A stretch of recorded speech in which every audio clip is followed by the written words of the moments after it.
챕터 3 변압기가 되겠습니다. 자, 첫 번째 변압기 원리. 전자유도작용이란 걸 합니다. 철심 양쪽에 코일을 감고 1차 측에 교류전압 V1을 인가하면 여자 전류 I0가 흘러 자속이 발생한다. 자속이 철심 속을 지나 2차 코일과 쇄교하면 2차 측에 E2라는 유도 기전력이 유기되는데 이러한 현상을 전자유도라고 하며 변압기의 원리가 된다. 자, 변압기의 1차 측에 V1이라는 전압을 걸었습니다. 전압을 걸면 당연하게 전류가 흐르겠죠. 전류가 이렇게 흐른다고 봐요. 그러면 이 전류의 크기에 비례해서 자속이 이렇게 흐를 겁니다. 이때 발생된 자속은 여기 1차 권수를 쇄교, 즉 마찰을 시켜서 기전력을 유도시키는데 그 기전력을 유도시키는 작용을 전자유도작용이라고 합니다. 그때 발생된 기전력은 1차 측도 쇄교하고 2차 측도 쇄교를 하게 되는데 자, 이때 이 쇄교, 자속에 의해 쇄교돼서 발생된 유도 기전력 E1 값은 원래 있던 주자속의 크기를 방해하는 반대 방향으로 걸립니다. 역기전력이라고 하죠. 그래서 전류가 이렇게 생성이 돼요. 자, 그때 이 두 전류에 의해 발생되는 전류를 우리는 여자 전류라고 합니다. 여자 전류. 해서 이 여자 전류 I0라는 값에 의해서 1차 측 권수도 쇄교, 그리고 2차 측 권수도 쇄교를 해서 1차 측의 유도 기전력 E1, 2차 측의 유도 기전력 E2가 생성되며 이러한 현상을 우리는 전자유도라고 합니다. 전자유도. 그리고 이 전자유도가 변압기의 원리가 됩니다. 전자유도 현상은 변압기뿐만 아니라 교류를 사용하고 있는 모든 기기, 즉 동기기, 그 다음에 유도기, 그 다음에 변압기 이런 것들의 원리가 된다라고 보시면 되겠습니다. 자, 두 번째 변압기의 구조입니다. 크게 철심과 도체로 구성되어 있습니다. 도체. 철심은 규소광판을 성층했는 구조로 되어 있습니다. 규소광판을 성층했는 구조로 되어 있습니다. 그러면 규소를 사용하는 이유가 무엇이냐? 규소를 사용하는 이유는 히스테리시스손을 경감시키기 위해 사용한다라고 보시면 돼요. 중요하니까 꼭 암기를 하십시오. 그리고 성층하는 이유는 무엇인가? 성층하는 이유는 와류손이란 것을 경감하기 위해서 사용합니다. 중요합니다. 그리고 이 두 개를 합쳐서 뭐라고 하느냐면 철손이라고 합니다. 이것을 철손이라고 하고 이 철손은 히스테리시손과 와류손을 더했는 손실이라 보시면 돼요. 그리고 이 철손은 항상 기기에 일정하게 나오는 손실에서 고정손 혹은 무부하손이라고 합니다. 히스테리시손은 여기 비율로 봤을 때 한 8대 2 정도로 거의 대부분의 손실은 히스테리시스손이라 하며 히스테리시손은 어떠한 자성체를 자화시키는 데 필요한 에너지라고 알고 계시면 되겠습니다. 두 번째, 도체. 도체는 권선에, 동선에 종이 테이프, 유리섬유 이런 것들을 피복해서 사용하는 것을 말합니다. 세 번째, 절연. 철심과 권선 사이에 권선 상호간의 절연, 권선의 층간 절연 등으로 구분됩니다. 즉, 정기적으로 안전한 상을 만들어주는 모든 것들을 우리는 절연이라는 의미로 사용하고 있습니다. 자, 참고사항을 보시면 절연물의 최고 사용 온도라고 되어 있습니다. 여기에 절연물의 종별 Y, A, E, B, F, H, C 그리고 이 절연물의 최고 허용 온도가 나와 있습니다. 중요도로 따지면 한 별 1개 정도? 근데 실제 이 수치는 알고 계시면 좋겠지만 모르셔도 시험을 보시는데 큰 문제는 없습니다. 어쨌든 절연물의 최고 사용 온도 참고를 하시면 되겠습니다. 자, 변압기의 용도 및 종류입니다. 변압기의 용도는 전압이나 전류의 크기를 변성한다. 전압이나 전류의 크기를 변성합니다. 이게 주 용도라 보시면 돼요. 그 이외에 부하를 선로에 연결하거나 직류 신호를 차단하거나 절연 및 잡음 제거 그리고 고조파를 제거하는 목적으로 씁니다. 주 목적은 전압이나 전류의 크기를 변성하는 역할을 한다. 2- 변압기의 종류입니다. 변압기 종류, 용도에 따른 분류와 구조에 따른 분류가 나와 있습니다. 크게 변압기는 전자용, 그리고 전력용, 계기용으로 나뉘며 전자용 같은 경우는 사용 용량이 300V 이하에서 사용됩니다. 작은 변압기라 보시면 돼요. 그리고 전력용은 우리가 일반적으로 거리에 보이는 주상 변압기라고 보시면 돼요. 즉 송배전선로 계통에서 사용되는 변압기를 말하며 계기용 변압기는 일종의 특수 변압기로 PT와 CT로 구분됩니다. PT는 계기용 변압기, 고전압을 저전압으로 변성하는 변압기를 말하며 CT는 계기용 변류기를 합니다. 변류기, 대전류를 소전류로 변성하는 역할을 합니다. 이때 저전압으로 변성한다고 했는데 2차 측으로 변성하는 전압은 항상 110V로 일정하고요. 소전류로 변성한다 했는데 2차 측으로 변성되어 있는 변성된 값은 항상 5A로 일정하다라고 보시면 됩니다. 자, 구조에 따른 분류를 보시면 내철형과 외철형, 권철심형이 있습니다. 내철형과 외철형과 권철심형 생긴 모양을 한번 보시기 바랍니다. 그리고 권철심형 같은 경우는 주로 주상변압기에 많이 사용되며 외철형과 내철형의 특징은 외철형은 각상에 독립된 자기회로를 가지고 있습니다. 그리고 상간에 불평형이 없으며 단상변압기로 사용할 수가 있는 특성이 있어요. 내철형 같은 경우는 각 권선마다 독립된 자기회로가 없으며 각 권선을 단상으로 사용할 수가 없는 특징이 있습니다. 세 번째, 변압기유. 변압기유의 구비 조건을 보도록 하겠습니다. 변압기유는 변압기 권선의 절연과 냉각작용을 목적으로 사용됩니다. 조건으로는 절연 내력이 커야 되고 인하점이 높고 응고점이 낮아야 합니다. 점도가 낮아 유동성이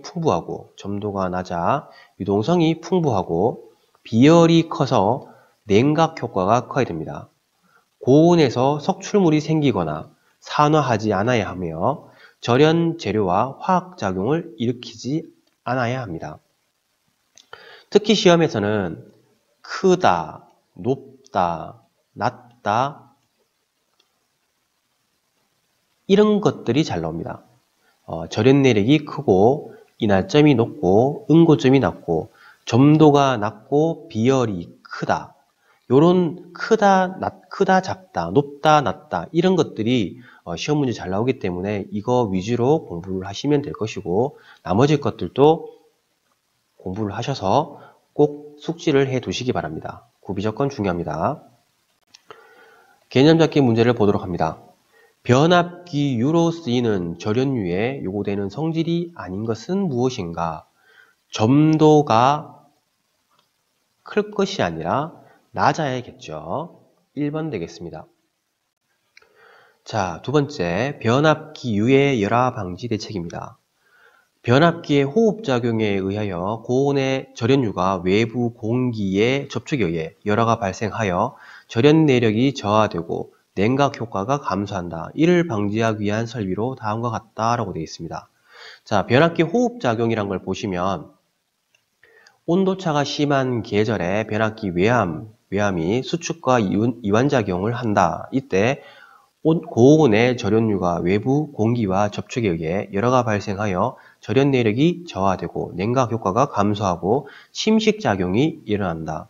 즉, 이 변압기의 호흡작용이란 것은 온도차가 심한 계절, 특히 한여름에 낮과 밤에 온도차가 심할 때 변압기 외함이 쇠로 되어 있죠. 이 외함이 수축과 이완작용을 합니다. 이때 외부에 있는 공기가 내부로 들어오는데 그때 공기만 들어오는 것이 아니라 수분도 같이 딸려 들어옵니다. 그때 그 수분이 변압기 내함에 붙어서 침식 작용을 일으키고 그 침식에 의해서 이물질이 바닥에 깔리겠죠. 그것에 의해 냉각 효과가 감소하고 절연 내력이 저하하며 열화가 발생되는 그러한 현상을 변압기 호흡작용이라고 합니다. 그때 이 변압기 호흡작용을 방지하기 위해서 여러 가지 장치를 하는데 첫 번째, 브리더라는 걸 설치합니다. 자, 이 브리더라는 것은 호흡작용을 통해서 외부에서 들어오는 공기를 중간에서 걸러주는 역할을 합니다. 그래서 공기 중에 습기를 제거하는 역할을 하는 것이 브리더다라고 보시면 되고, 두 번째, 콘서베이트. 콘서베이트는 온도 상승 시 변압기 내부에 있는 기름이 끓어서 유증기가 생길 때 이 유증기의 양을 검출하는 계전기를 부홀즈 계전기라고 합니다. 이게 왜 중요하냐면 변압기 내함에 있는 기름이 끓어서 유증기가 생기면 그 끓는 압력에 의해서 변압기가 폭발할 우려가 있습니다. 그래서 그것을 이렇게 위쪽에 별도의 탱크를 설치해서 유증기 값을 탱크로 보낼 수 있게끔 하는데 이 탱크를 콘서베이터라고 합니다. 콘서베이터. 그때 이 탱크 가지고도 이 유증기의 압력을 못 견딜 때 그 경보 시스템이 필요하겠죠. 위험을 알리는 그것을 이 유증기의 양을 검출하는 경보 장치를 여기 탱크하고 변압기의 목 부분에 설치하는데 이것을 부홀즈 계전기라고 합니다. 부홀즈 계전기. 자, 요 2-3 보시면 부홀즈 계전기는 변압기 내부 고장으로 인해서 절연유의 온도 상승 시 발생되는 유증기를 검출하여 경보 및 차단하기 위한 계전기. 설치 위치는 변압기하고 콘서베이트 사이 목 부분에 설치한다. 즉, 이 부홀즈 계전기는 변압기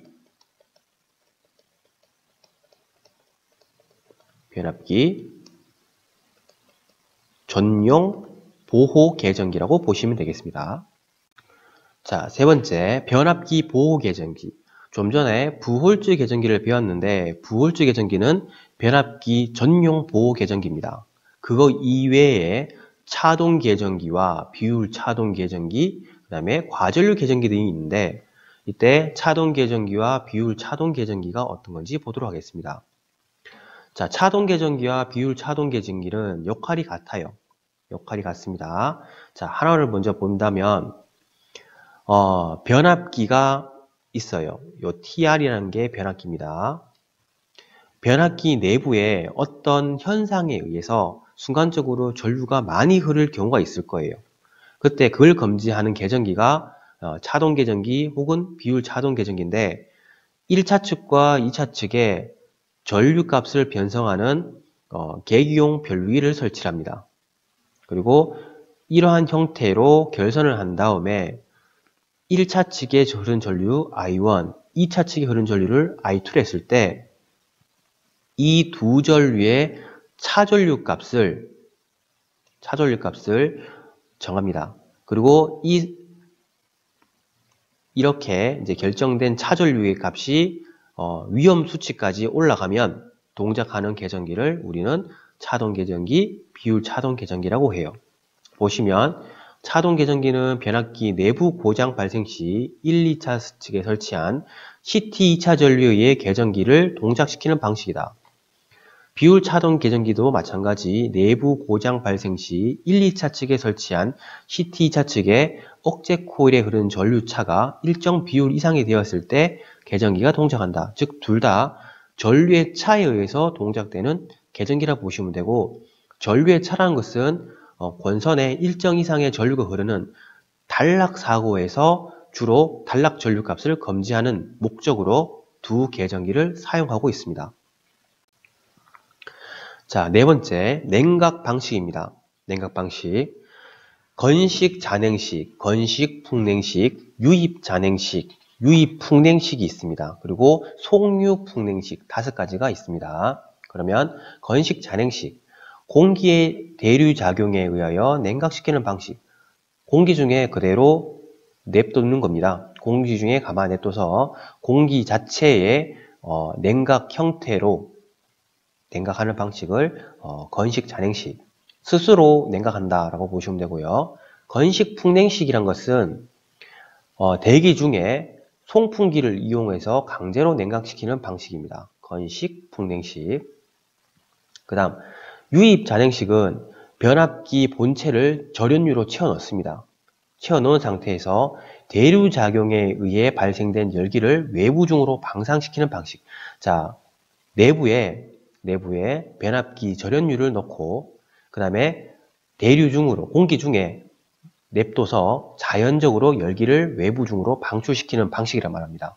변압기 절연유를 채워넣는다. 그 다음 4-4에 보시면 유입풍냉식이 있습니다. 유입풍냉식. 유입풍냉식이란 것은 유입잔행식 변압기에 방열판을 설치합니다. 하여 냉각 효과를 더욱 증진시킨 방식을 유입풍냉식이라고 합니다. 4-5 속류풍냉식이요. 외함 내에 가열된 기름을 순환 펌프에 의해 외부의 순행식 냉각기 및 풍냉식 냉각기에 의해 냉각시켜 다시 외함 내에 유입시키는 방식으로서 용량이 큰 대형의 변압기의 냉각 방식으로 주로 사용한다라고 보시면 됩니다. 자, 4번째 변압기 이론입니다. 자, 첫 번째 권수비요. 변압기를 보시면 1차 측과 2차 측에 N1과 N2라는 권수가 있습니다. 코일을 감았단 말이에요. 그리고 이 권수의 크기에 비례해서 E1과 E2라는 유도 기전력이 생성이 되는데 그때 유도 기전력의 크기는 어떻게 생성되느냐? 공식을 보시면 이렇게 생성됩니다. 1차 측의 유도 기전력과 2차 측의 유도 기전력이에요. 4.44 곱하기 주파수 F 곱하기 1차 권수 곱하기 자속 곱하기 권성 계수. 자, 그러면 이 식이 어떻게 나오는지 보도록 하겠습니다. 앞서 변압기는 전자 유도 법칙에 의해서 E1과 E2가 결정된다 했죠. 그때 전자 유도 법칙 공식 중에서 다음과 같은 공식을 사용합니다. E는 마이너스 N dt분의 d파이. 여기서 마이너스는 플러스 마이너스가 아니라 방향으로 보시면 돼요. 즉 원래 있던 주자속의 크기를 방해하는 반대 방향으로 인가된다 해서 역기전력이라는 말을 씁니다. 이 공식을 우리는 뭐라 하냐면 전자 유도 법칙에 의한 공식이라고 얘기를 합니다. 그러면 하나씩 보도록 할게요. N 값은 감겨있는 권수, dt는 쇄교 시간을 말합니다. 즉 쇄교되는 시간이 짧으면 짧을수록 기전력 값은 커진다라고 보시면 되고, 파이는 자속이에요. 이 파이 값에 비례하는 게 뭐냐면 전류 I입니다. 그때 전류가 이러한 순식값 형태로 흘러댔을 때 자속 또한 순식값 형태로 존재하겠죠.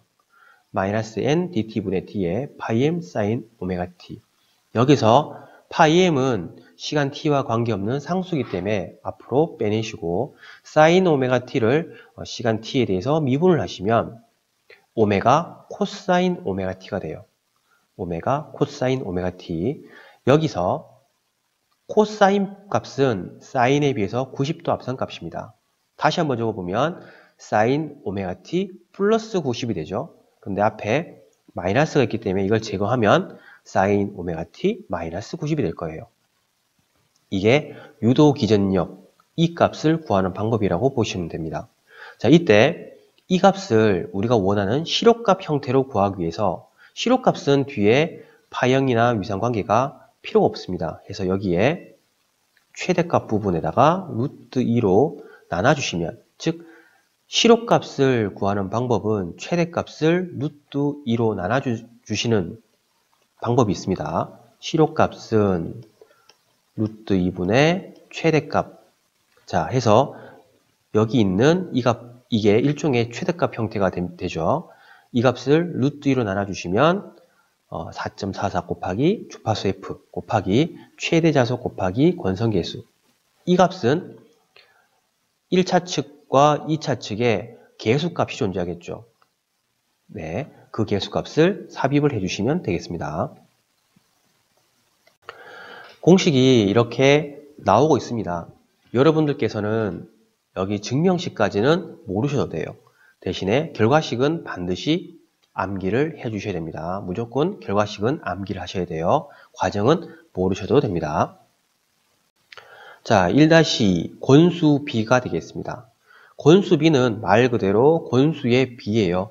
2차에 대한 1차의 B입니다. N2분의 N1, E2분의 E1. 뒤에 보시면 공식들이 쭉 더 많이 나와 있는데 이 증명식은 여러분들 공부하시는데 별로 중요하지 않기 때문에 증명식은 생략하도록 하겠습니다. 2차에 대한 1차 E2분의 E1. I1분의 I2가 왜 이렇게 되냐면 일단 권수 B는 이상 변압기를 기준으로 합니다. 자, 기자력 F 값은 N1 곱하기 I1. 다시 쓰면 N2 곱하기 I2가 돼요. 여기서 N2분의 N1는 I1분의 I2라고 적을 수 있겠죠. 왜냐하면 대각선으로 곱했는 값은 같기 때문에 비례식에서 이러한 형태로 쓸 수 있을 거예요. 그래서 I1분의 I2라는 공식이 나왔는 겁니다. 그래서 여러분들께서는 권수비 공식은 변압기 문제를 푸시는데 핵심 키가 되기 때문에 반드시 암기를 하고 계셔야 됩니다. 자, 그러면 이걸 이용해서 개념 잡기 문제를 풀어보도록 하겠습니다. 권수의 B가 30이다. 이게 A가 되겠죠. 그 다음에 변압기 1차에 6600이다. V1이 6600. 2차 전압 V2 값은 얼마가 될까? 그러면 권수 A는 V2분의 V1 해서 V2 값은 요거 두 개 위치 바꾸시면 A분의 1 곱하기 V1. 권수 A가 30이니까 30분의 1 곱하기 6600. 계산기로 계산을 하시면 220V가 나오겠습니다. 자, 여자 전류와 철손입니다. 2-1의 여자 어드민턴스. 일단 Y0는 G0-J B0, G0는 V1분의 II, B0는 V1분의 I 파이. 일단 이러한 관계가 있다 봐두시기 바랍니다. 자, 2-2의 전전류가 되겠습니다. 여기 있는 등가 회로를 간이 등가 회로 형태로 바꿔 봤습니다. 간이 등가 회로라는 것은 요 안에 있는 요 부분, 이 부분을 여자 어드민턴스라고 하는데 이 여자 어드민턴스를 1차 측으로 옮겨서 계산했는 회로를 우리는 간이 등가 회로라고 합니다. 왜 이렇게 1차 측으로 옮기냐면 이 여자 어드민턴스, 즉 임피던스, 1차 측 임피던스에 의한 전압 강화가 매우 작고 그리고 여자 전류 또한 매우 작아서 이 여자 어드민턴스 부를 1차 측으로 옮겨서 계산을 해도 오차가 거의 없습니다. 하여 이 회로 해석을 좀 편하게 하기 위해서 어드민턴스 부를 1차 측으로 옮겨서 해석을 종종 하기도 합니다. 이러한 방식을 간이 등가 회로랍니다. 자, 그러면 전전류부터 보도록 하겠습니다. 자, 만약에 부하가 없는 무부하 상태다. 즉 무부하면 부하가 지금처럼 제거되어 있습니다. 부하가 없으면 부하 측으로 전류가 흘러가지 않겠죠. 즉 부하가 없는 상태에서 전류는 I1은 곧 어디? I0로 모두 흘러갈 거예요. 그러면 부하가 없는 무부하 상태라고 한다면 I0는 철손 전류와 자화 전류 값으로 구성이 될 겁니다. 그리고 철손 전류 값은 좀 전에 여기 여자 어드민턴스 부가 있었는데 여자 어드민턴스 Y0 값은 G0-J, B0 형태로 구할 수 있을 거예요. 즉 컨덕턴스 부와 서셉턴스 부가 존재를 하게 되는데, 여기 철선 전류 같은 경우는 다시 한번 적어보면 G0 곱하기 V1이 될 겁니다. 플러스 자화 전류 같은 경우는 B0 곱하기 V1이 될 거예요. 얘는 어디 나오냐면 I는 R분의 V에서 이 R분의 1값 대신에 컨덕턴스 G를 삽입할 수 있겠죠. GV, 이러한 형태가 되는 거라고 보시면 되겠습니다. I 값 대신에 컨덕턴스, 그 다음에 요 I 파이 값은 저항값 대신에 서셉턴스 B 값을 넣는 형태라고 보시면 돼요. 그래서 철선 전류 값은 G0 곱하기 V1, 그 다음에 자화 전류 값은 B0 곱하기 V1. 자, 그리고 만약에 내가 철선을 알았다고 한다면 PI 값은 V1 곱하기 II, 그 다음에 자화력을 알고 싶다면 V1 곱하기 I파이. 여기서 철선 전류 값은 V1분의 PI, 자화 전류 값은 V1분의 P파이라고 적을 수 있겠죠. 그리고 방금 구했는 G0, B0를 이용을 해서 철선 값을 또 구할 수 있습니다. 즉 I 값 대신에 요거 대신에 이 값을 이렇게 집어넣습니다. 이 값 대신에 이 값을 넣어서 계산하시면 G0 곱하기 V1 제곱, B0 곱하기 V1 제곱, 이러한 결과식을 얻을 수가 있습니다. 자, 무부하시 전류값은 이렇게 구할 수 있죠. 그러면 부하가 연결되어 있으면, 여기 부하가 연결되어 있으면 이제는 부하시에도 전류가 흐를 거예요. 그래서 부하 전류는 I1은 여자 전류에다가 I1 다시라는 전류값을 더했는 형태가 부하시의 전류값이라고 보시면 돼요. 전류 형태입니다. 자, 개념 잡기 문제를 풀어보도록 하겠습니다. 1차 전압이 2200 V1 값이죠. 그 다음에 무부하 전류가 I0 값입니다. 0.088A. 그 다음에 철손이 110W. 철손을 PI를 할게요. 자, 단상 변압기 자화 전류는 얼마인가? 자화 전류 값은 I파이 값은 얼마가 되겠는가? 자, 먼저 여기 보시다시피 여자 전류 값은 철선 전류와 자화 전류의 합입니다. 그때 철선 전류 값은 지금 주어진 조건이 철손 값을 줬고 그 다음에 인가 전압을 줬기 때문에 철손 공식 여기서 V1분의 BI, 그 다음에 자화 전류 값은 V1분의 B파이 계산이 가능하겠죠. 그래서 여기서 자화 전류 I파이 값을 구하기 위해서 I파이 값은 I0 마이너스 철선 전류 됩니다. 근데 여기 제곱 루트를 씌워주는 이유는 이 값들이 교류값이기 때문에 이 교류값의 시료값을 계산하기 위해서 이렇게 합니다. 즉 여자 전류 값은 I0 값은 철선 전류 제곱 플러스 자화 전류 제곱의 루트. 자, 여기서 I파이 제곱값을 구하면 결과가 이렇게 나옵니다. 자, 해서 여자 전류가 0.088, 그 다음 철선 전류가 요 공식을 이용하면 V1 2200분의 철손이 110, 요거 제곱의 루트에서 계산하시면 0.0724A가 나오겠습니다. 자, 2-3 주파수와 철손의 관계입니다. 철손은 히스테리시손과 와류손을 더했는 형태죠. 그리고 히스테리시손은 주파수 곱하기 자속 밀도의 1.6에서 제곱입니다. 그리고 와류선은 두께의 제곱에 비례, 주파수의 제곱에 비례, 자속 밀도의 제곱에 비례하는 형태가 됩니다.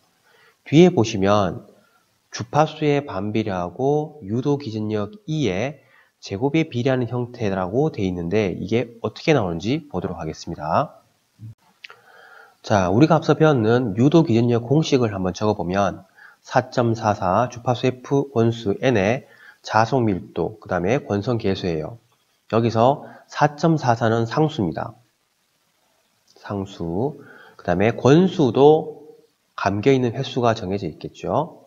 권성 계수도 정해져 있을 것이고 철심의 단면적 또한 정해져 있습니다. 그래서 유도 기전력 이 값은 주파수에 비례하고 자속 밀도에 비례하는 형태가 돼요. 자, 그리고 인과 전압이 일정하다고 한다면 주파수와 이 자속 밀도는 반비례 관계가 나오겠죠. 자, 위에 히스테리시스온부터 보겠습니다. 계산식을 할 때는 보통 제곱을 많이 씁니다. 그래서 요 공식에